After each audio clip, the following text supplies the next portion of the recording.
Ibig sabihin, paano pagdating, galing ka pa ng Abra? Saan doon ka, Bakaw? Kabako nga.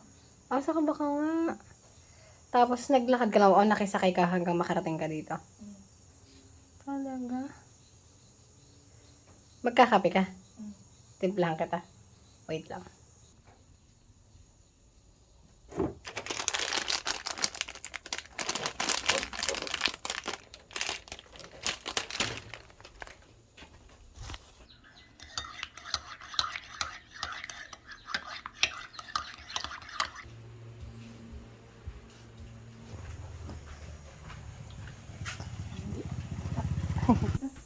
Sino? Upo ka. Jerome? Sino Jerome? Si Lucy. Lucy? Lucy na... Tiga bunga. Ah, upo ka. Ba't mo iniwanan yung anak mo? Nampun kong pangalawa. Pinaampon mo? Kaya alagaan. Hindi mo kaya alagaan. Babae, lalaki? Parehas lalaki. Oh, ay nasan yung isa? Nasa kami. Nasa inyo?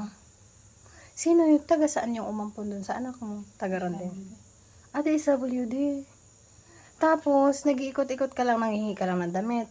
May nagbibigay naman sa'yo ng mga damit. Talaga. Pero kumain ka na? Hindi pa. Hindi pa naman ako nakakasaing. Ang kagulo niyo kagabi. Kagabi? Ang ulam namin kagabi ay isda, inihaw. Ibig sabihin, ang iyong tatay ay gumagawa ng mga furniture, ng mga ganito, bangko. Ay, di malaki din ang kinikita niya.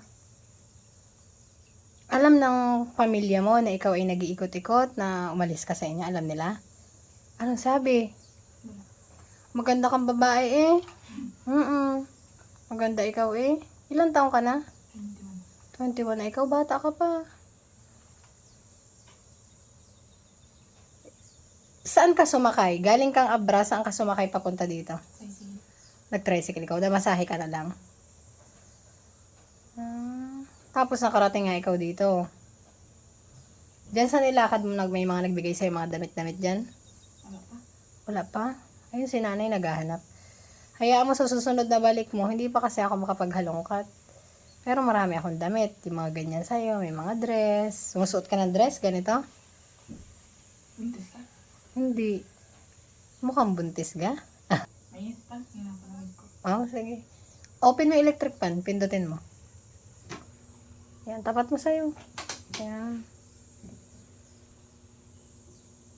Kakunti pa lang na. Eh, paano mamaya? Pag uwi mo, saan ka tutulog? Maglalakad ka? May ako kay tatay. Doon sa bahay na maganda. Saan maganda? Saan dyan? Kutso na higaan mo? Saan? Doon sa may matanda. Matanda? Dito din lang sa Dapi o malayo? Doon sa dati. Oh, dyan ikaw tutulog. Ngayon lang kita nakita. Ngayon lang kita nakita, ikaw nag-iikot-ikot pala. Wait lang.